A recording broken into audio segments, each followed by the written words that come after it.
What memories have for Asunción that night? You remember? In Paraguay? Yeah, of course we remember. We were amazed actually that even anybody knew who we were, to be honest. You know, to be told, we had an amazing visit to your country.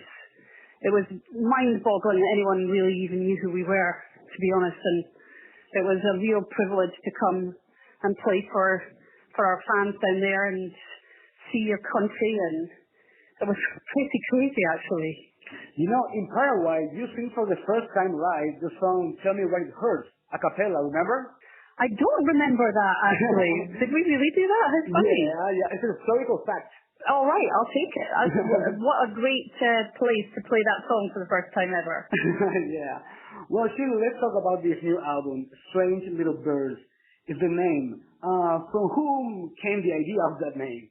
Well, it's a lyric in one of the songs in Even Though Our Love Is Doomed, which is sort of the heart of this record. And we felt that Strange Little Birds spoke to, us as individuals in Garbage, to our songs, to our fans, and pretty much really the whole world at large. I think all of us human beings are guilty of looking at everybody else and thinking that somehow they're a little different from ourselves. And actually, we're all strange, but we all want the same things. It's basically just about human beings. I understand. Well, I hear the first song, the first single, "Empty," before. Sounds really fresh. It's like the Garbage from the 90s. But I listened to the whole album, and it's kind of trip hop, noisy, dark. What you guys were listening during that time? We were listening to a lot of different things. I mean, a lot of different bands and from all sorts of different genres. But I think what we really focused on whilst making this record was trying to capture some of the moods of the bands that really influenced us as we were growing up. Mm-hmm. And so, I know that the boys have spoken a lot about analog synths being used in this record as a result of the love of Roxy music, and we wanted to capture some of the really dark guitar sounds that you don't really hear anymore from bands like Black or The Cure, and guitar sounds from like Television and Susie and the Banshees and from The Clash, and like basically all the iconic bands that we were crazy in love with. We sort of were influenced by those bands most of all in this record. But we're also listening to current music too. We love Drake and The Hill and The Weeknd, and I love Rihanna, and so lots of current pop music too, and Lana Del Rey, and I don't know, tons of different artists inspire us on a daily basis.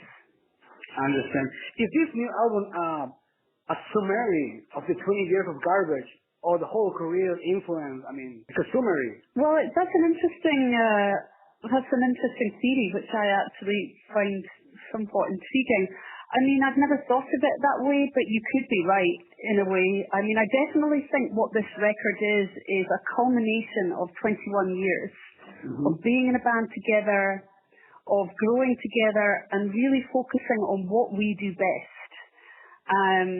And so perhaps it's a summary of our career, perhaps that's a good way of putting it. To me, I feel like this record is our most fully realised record yet. I would argue it's possibly the best record of our career. Wow. Well, Shirley, you're an important figure for women in rock music. How do you see the role of women in music today, even after all this thing that happened to Keisha? I don't know if you're aware of that. It's now more difficult than ever. Of course, yes.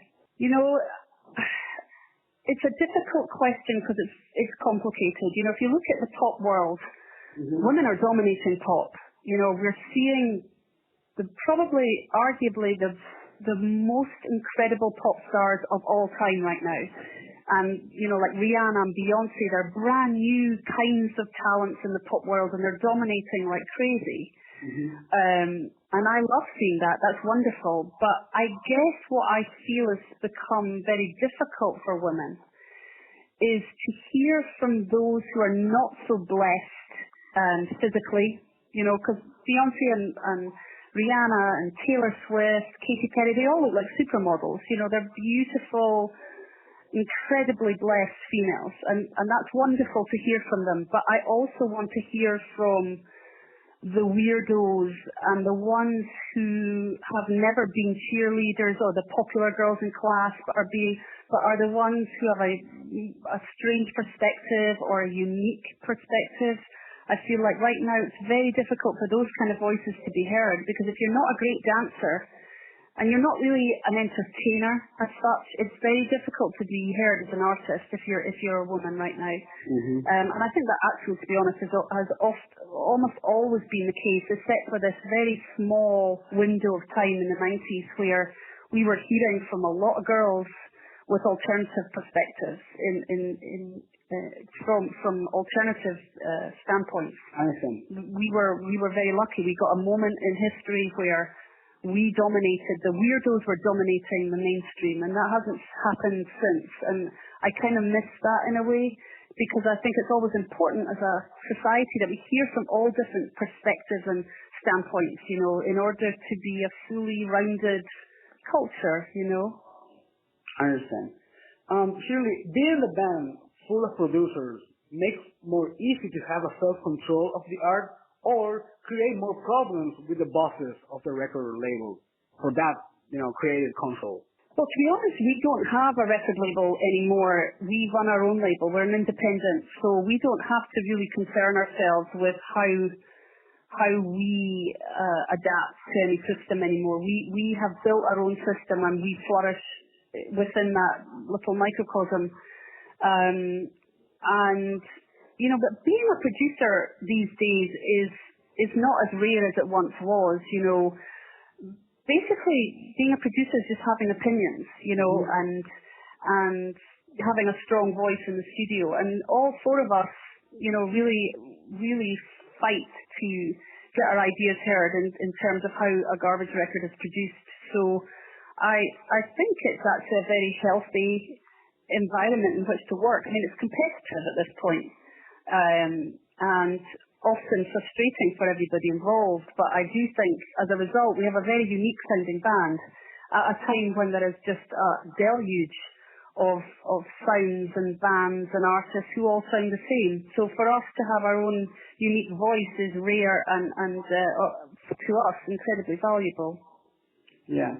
Well, do you think the success of Garbage during the 90s will be the same thing these days if the band released its first album, 5 years ago? Will be the No. I mean, we would never even have got arrested 5 years ago, and we certainly wouldn't get arrested now. But then neither would Prince, and neither would Bowie, and neither would Lemmy, and none of these artists, that we all are mourning would have gotten a moment's time from a record label right now, because everything's become so incredibly homogenized and safe and operates within a certain parameters in order to get played on radio, and everyone's obsessed with being number one and selling the most records and winning awards at award shows. And the fact is, all these great artists like Bowie, like Prince, they were not the most popular. They weren't the number one artists of their day. They were always operating as sort of the weirdo perspective, and thankfully they emerged at a time when a lot of that sort of these iconoclasts were tolerated by the culture, and right now I don't think that's the case at all. Where artists are very much expected to operate within certain parameters, and as a result we're seeing a very homogenized generation of pop stars. Mm-hmm. Well, speaking about the music industry, there's a crisis right now. Just two artists sell millions of records, Adele and Taylor Swift. But the other artists, especially from the new ones, are extremely exploited for the record companies. Is being independent the only solution? I don't know if it's the only solution. I mean, the fact is, when a major label operates at its finest, you will not get a better distribution service in the world. It's absolutely the most effective way of getting your music heard by a large amount of people. And so, not necessarily. I think if you are an Adele and you are a Taylor Swift, then you want to be signed to a record label like that because your music suits broad distribution, mainstream attention, and is populist. You know, it appeals to a lot of different people all over the world, and that's not to be sneered at. But I think there is still value in artists who operate, you know, at a smaller level. They still have a lot of cultural importance. At least that's what I believe. Just because they're not number one, or just because they're not selling millions of records, does not diminish their art in any way whatsoever, in my mind. And I think record labels really need to show a little more leadership and have more conviction in their own taste, and really start signing a broad swathe of artists who are coming from all different perspectives, and be willing to accept that they won't necessarily be aiming for number one, but that doesn't mean that they're not culturally important or have value. And Shirley, do you think that the internet make justice with the artists?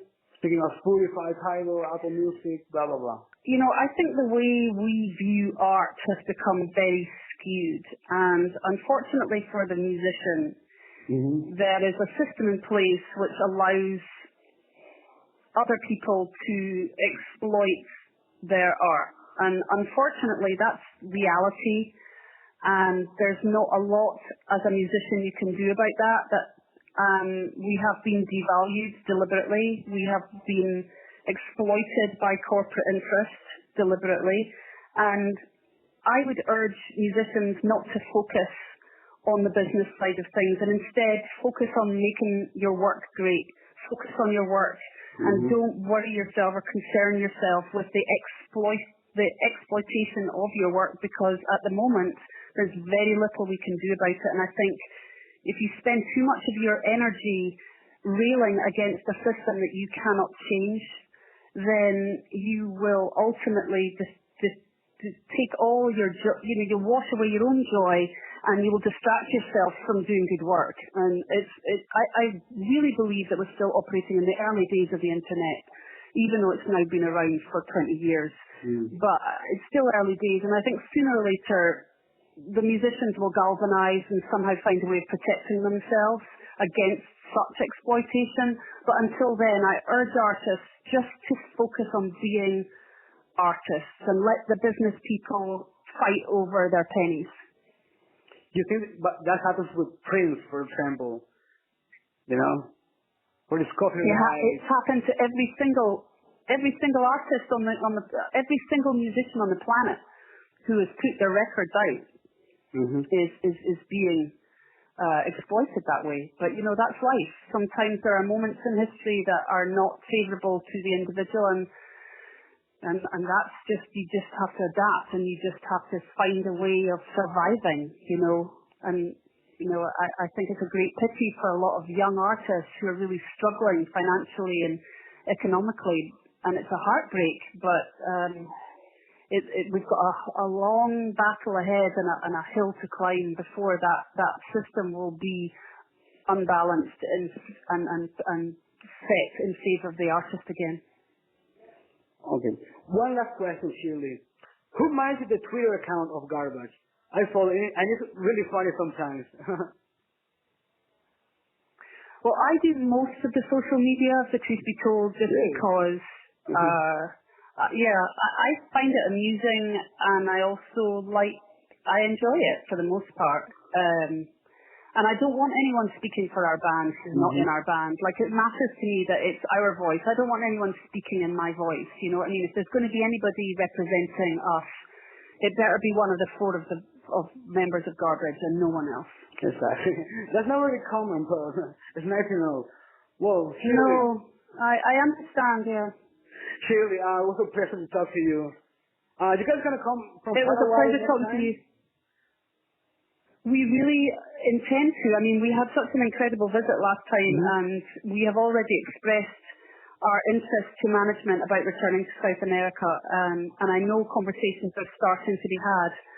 So we fully intend to return to South America with our new record at some point before this cycle is over. That will be great, Shirley.